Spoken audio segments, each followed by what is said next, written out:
Welcome to another edition of the Skeeter Champs Dock Talk. This is going to be a fun one because we've got our final regular season event coming up this weekend on what is by far one of my favorite lakes in North Texas, good old Lake Tawakoni. And Lake Tawakoni is what we call it. I found out the other day Siri calls it Lake Tawakoni. I heard you pronounce it that way a few times.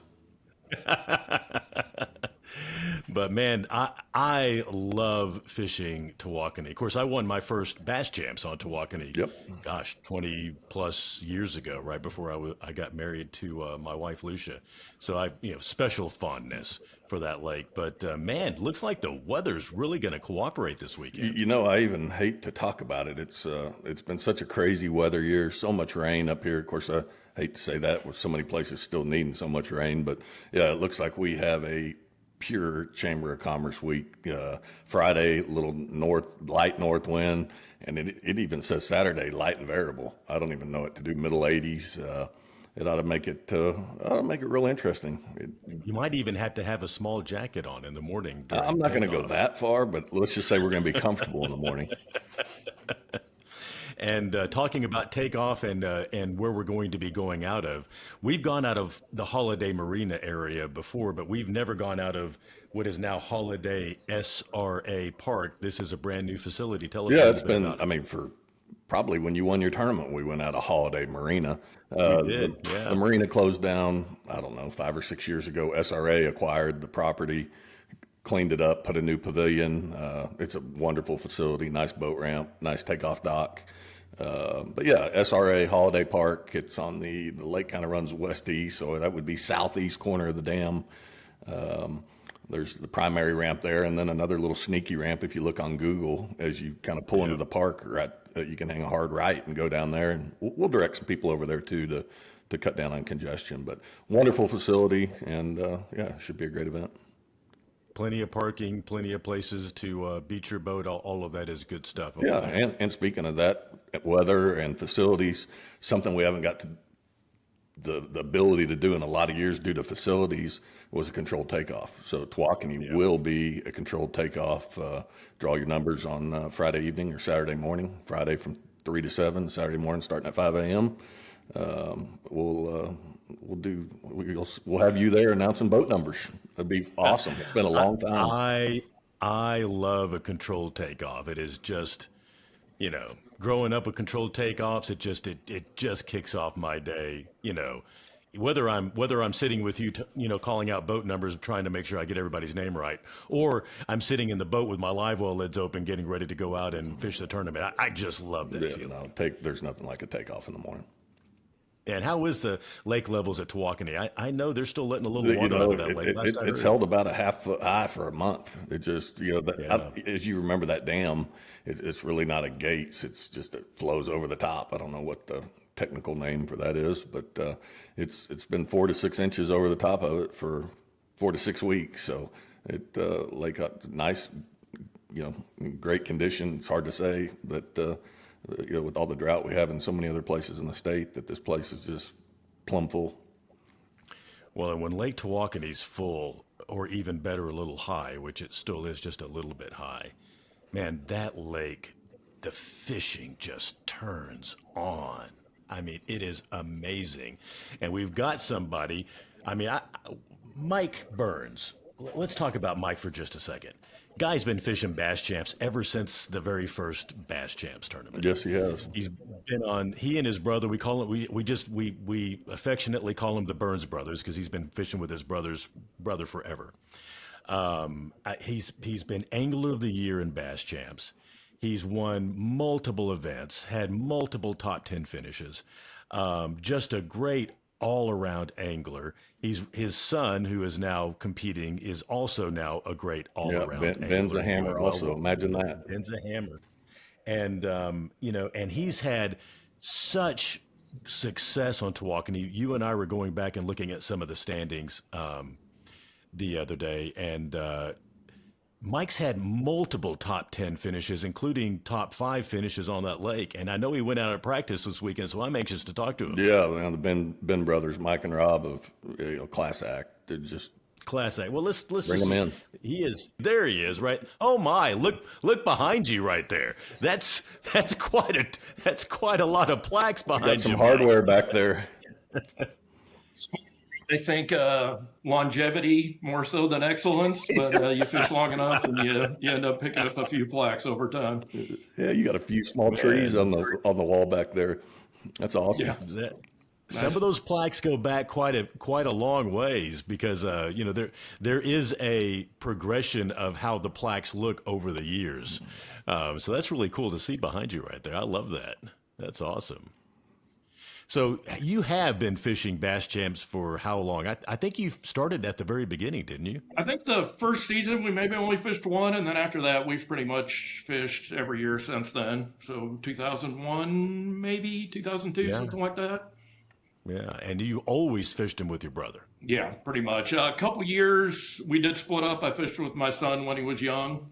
So a couple years we did split up, and me and Ben fished, and Robin, one of his friends. But yeah, we've Ben got past that pretty quick as far as getting better partners, and yeah, fished most of them with my brother. Ben's just out there making his own mark right now, isn't he? He's in the lead for AOY at the Texas Team Trail right now, isn't he? Yeah, he's got a pretty good lead and getting ready for Sam Rayburn. So doing some good practice there. It is,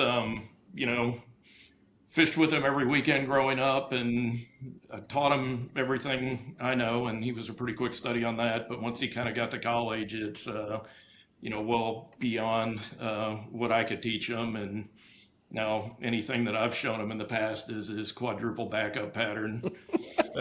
He'll tell me occasionally, "Yeah, Dad, I went and we fished somewhere where you would have fished and caught a few. It was okay."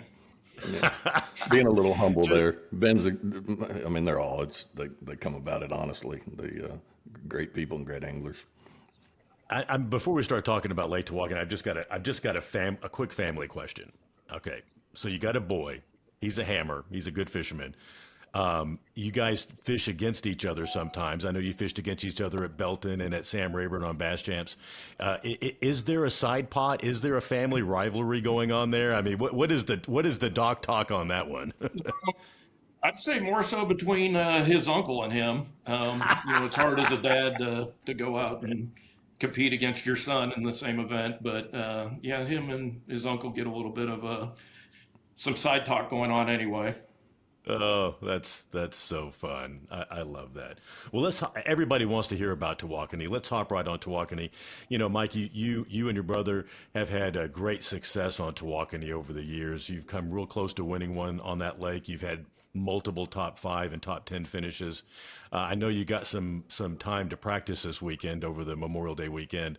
My first question is what's the lake level like? What are you seeing out there? Yeah, so Tawakoni, when it can be low this time of year, and that really limits what you can fish. But it is kind of half a foot high. I know it's probably going over the spillway still. I don't think we got a lot of rain out there this weekend, not as much as we got in the Dallas area, but some rain, and maybe it's supposed to rain again. But it looked to be, it's about half a foot high. You can pretty much look along the bank and you'll see emergent vegetation, just that grass that kind of grows straight up and sticks out, and it goes out to for sure 3 feet, somewhere around that deep out. And then there's the buckbrush is definitely in the water as well, and that's kind of a well-known Tawakoni when the lake's high.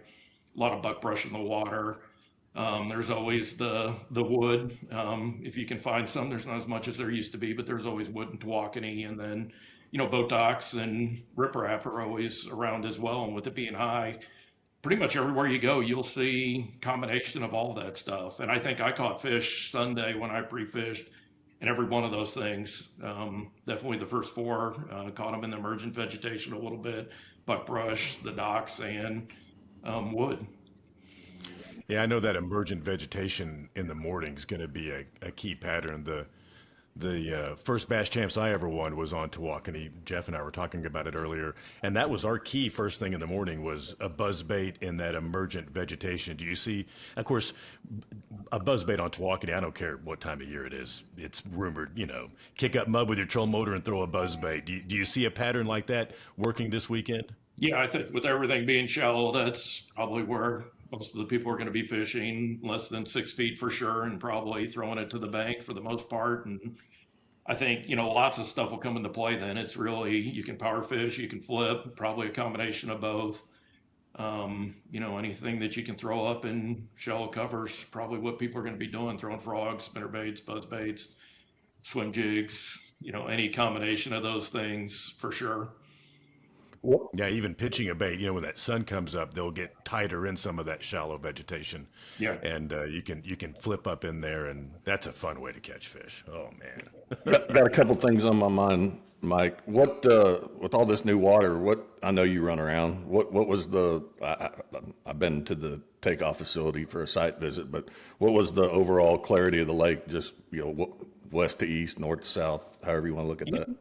Not bad. I didn't run the whole lake just because I didn't have a lot of time. So I wanted to kind of just try to figure out what cover they may be in more than others. But it didn't look bad at all. I thought it might be muddy with the rain that we've had, but I would say it's stained. Not clear by any stretch. Clearer the further south you go, obviously, and muddier the further north, but none of it looked like unfishable mud. It all looked pretty good for Tawakoni. Tawakoni's never, one of your clear lakes, but it's not. I mean, it can sometimes get muddy enough where you're like, this doesn't really look like where I want to be. And I didn't see any water that was like that. It all looked really fishable, and I think it's going to make the lake fish a lot bigger than it has to because it all looked fishable and there's cover everywhere. Every cove you go in, right, there's kind of all four of those options to go fish. So. How about, as John alluded to, and you were talking shallow. I mean, that's no secret. That's a Tawakoni deal. But on the reverse side of that, what was the deepest that you got at least a bite in during your practice? Probably about that 6 foot range. Still pretty dang shallow. Yeah. Yeah. I fished a little bit deeper just to try some spots where we've caught big ones in the past and didn't really get much out there, but who knows? That's kind of can come into play sometimes, but most of your fishing, and especially with it being that high, it seems like they go to the bank and that's where you want to be, but I'm sure some people get them deep for sure. Right. Yeah, I would imagine that's 6 foot range. Like 10 feet typically. Right. Deep. Yeah. It's relative. It's very relative. People listen to this will think he's talking 30 or 40 feet. No, he's talking 10 feet just over the top of your head if you jumped in. Yeah, no big rock ridges out in 30 foot of water on that lake. Yeah, I'm sure you guys brought me on because I'm known as a live scope expert, and obviously one of the best live scopers around. But no, yeah. So I don't, live scopes become a big part of fishing no matter what you're doing. I don't know that it's go out and throw your minnow in 30 feet of water, obviously, but.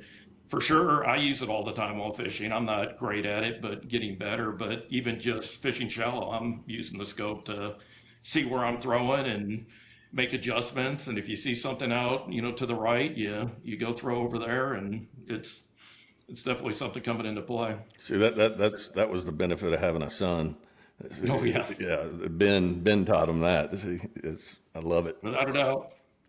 No, I remember whenever you fished against your son at the first Sam Rayburn event on basschamps, you and I were talking, and he actually beat you on that one, and he was like, yeah, he's better at that forward facing. Yeah. We're working on it, but still, it's a learning curve.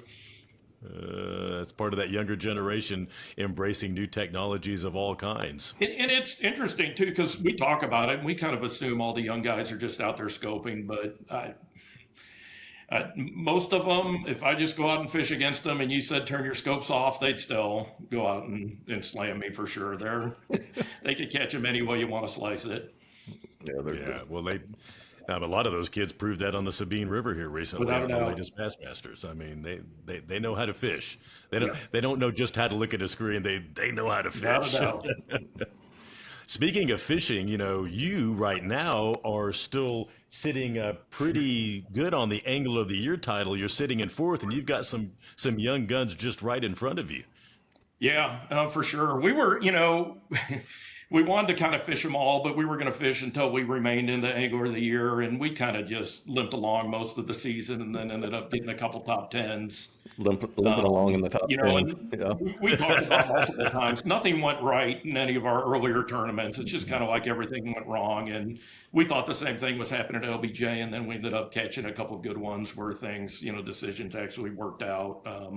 Actually caught a 6-pounder on a big swim bait right at the end after we caught a decent limit, like second cast with it. I'm like, well, I'm gonna throw this on. It was actually, I tried to put on a 6 or 7 inch swim bait and didn't have one there, so I put on like an 8.5, and first cast or second cast caught a 6.5 pounder. I was like, okay, so something finally went right. But yeah, we're fishing them all, just because we kind of hang around. But we're so far back on AOY now. I think we're in fourth place. That Hunter Mayo's up there first, and he's catching them every tournament. Yeah, It's he has. awesome. He's had that dream season for sure. Talked to him for a bit. Yeah, I mean, I think stuff's going right, but he's prepared as anybody, and that's when stuff usually goes right, when you're out there getting prepared. So it's fun to fish them all, and we kind of hung around just enough to fish them all as well, and it's been fun. Speaking, Well, Hunter's kind of in go the. ahead, John. Sorry. Well, I was just going to say Hunter's kind of in the same boat that your son Ben is. I mean, they don't have a full-time job and kids and families and wives and stuff that they have to take care of. They're sleeping in their truck going and fishing every weekend still. Yeah, and don't they're make putting it in a sound lot like of it's time. easy. Yeah, 'cause they're out there sacrificing and sleeping in their truck and making ends meet, but also spending the time on the water and working at it, and it's awesome. Yeah, it is cool. Yeah. Back on Tawakoni, Mike, if you're out there, you got a feel for it. You have a lot of history plus local conditions this last weekend, Sunday. What's your guesstimate to get a check? Yeah, and I know this is an awesome time of year on Tawakoni. They're usually biting like crazy end of May, into June. It looks like it's been taking somewhere in the upper teens to win, real close to 20, and somewhere around 17 to get a check, 16 to get a check. So pretty tightly packed. And that's kind of how Tawakoni can be when the bigger Right. fish are biting. There's not a ton of giants, but a ton of really good fish. And you got to get a couple big ones. I would think for bass champs, you got to be in the lower 20s, and probably the same 16, 17, somewhere in that range to get a check. And that's pretty standard out there, especially this time of year. With it being high, I do think it scatters them some for sure. So you Yeah. get fish everywhere. So it maybe to me is a little harder to get those really big sacks because they do scatter out some, but I think you're going to be over 20 for sure to win. I like it. Yeah, with a lake level like that, it almost. I don't use this term lightly, but in a lot of ways, it kind of levels the playing field just because there's now so many good places to go fish yeah. on that lake. Yeah, and hopefully it makes the fish bigger just because that's more fun. But yeah, for sure, you can every cove you go into or everywhere you look, there's plenty of cover for sure. Love it. I love that. So June on Tawakoni is just literally my favorite time to fish that lake. So if I'm going out to fish that lake, Mike, I've definitely got a buzz bait tied on. I've definitely got a flipping tube tied on to flip into that brush. I've got a swim jig tied on because even though it's late and I doubt I'm going to see it, I'm still going to hope maybe I see some shad spawning up there maybe and grab a swim jig bite. Those are the three main rods I've got on my deck. I know you've got 5 rods on and one of them has a crankbait on. Tell me what you've got tied up. I always get 3 rods with crankbaits with 3 different size line, and I might vary the crankbait based upon where I'm at. So yeah, I mean, I'll throw crankbaits through the timber and stuff when you're up that shallow. Obviously, we won't do that, so it's the same kind of thing. Something flipping and some top water type stuff to throw, or weedless stuff to get through the grass. But yeah, I always got a couple crankbaits, and depends upon if I want a wide wobble or a tight wobble or multiple, how deep do I want to go and whether I'm bouncing off the stumps or rocks or. I've still got a couple of vintage Storm crankbaits with your name on it sitting down in my workshop. Yeah, I got a couple boxes of those for sure. Jeff, you fished Tawakoni many, many times. What do you got tied on? It's hard to beat a buzz bait. I'm old school, so I'm probably going to throw a buzz bait from the beginning of the day to the end and hope for the right 5 bites. As Mike said, it's always so tight there. I'm going to hope my partner's better flipper than I am, and I'm going to pick up a buzz bait, never put it down, and hope that I contribute 2 or 3 of the better fish. Because the weights are historically, you can go back to our results page. It's no secret there. It's tight. It's just, where's that range this year? And that's what I wanted to get from Mike is, it's usually a 3 or 4 pound range from the top to you can have a great day and be in 50th place. The lake's healthy. We don't see a lot of giant fish. So when, I like the quality I catch on buzzbait there, and hoping that some of those are 4.5 pounders to help you, John, with your flipping bite. And we come out of there with 17 or 18 pounds. But, Well, I got to tell you, there's so many 3-pound bass on that. I mean, it just makes for when I want to go fun fishing, because I live real close to Tawakoni. When I want to go fun fishing, that's where I want to go, because it's old school, shallow water, 3-pounders. It's not uncommon to catch 25 bass in a 4 or 5 hour period, especially on a weekday when there's nobody out there messing around with you. So, Tawakoni's overlooked a lot, right? I mean, Tawakoni was the Lake Fork of East Dallas, or the East Metroplex, for years. They built Fork, and everybody just drove right over the top of Tawakoni to go to Fork, and they still do some, but rightfully so. I mean, there's some giants in Fork, but as you just said, for fun fishing, to run out there like Mike got some time on Sunday, or you got some time on middle of the week, man, Tawakoni's a lot of fun. And for me, it's better because I don't worry about that 30 foot of water. There's too many hybrids out there and stripers. So, which is also a lot of fun. Oh, no problem. Hey, I was going to go down that whole road if I was having a slow day. I know where to go catch them out there on holiday hunt. But no, it's in my mind, at least, the lake's condensed because I'm looking in 5 foot or less. Now, as Mike said, there's a ton of cover, and it's been 8 or 9 years ago when the lake flooded like this. And in fact, you were not the MC or the Dock Talk host. You were fishing. I remember a video you sent way back up in there, and John definitely won the weekend before. He did not win during the tournament, but I did not win during the tournament. All that said, it's just a fun lake, and pretty much any power technique works. And of course, as I said that, Ben will show up and catch him on a wacky worm, rip backwards with the weight on the other side. But anyways, it's going to be a great event. So, Jeff, give us the rundown again, what we got going on Friday night, where we're taking off at, the general rundown for that for this weekend, which does look like an amazing weather weekend. I hope we're some wood. Yeah, so big change for Tawakoni controlled takeoff. We hadn't had the facility available in years to do a controlled takeoff. So boat draw will be 3 to 7 p.m. at the Holiday SRA facility down by the dam on Friday. We'll have the flipping contest.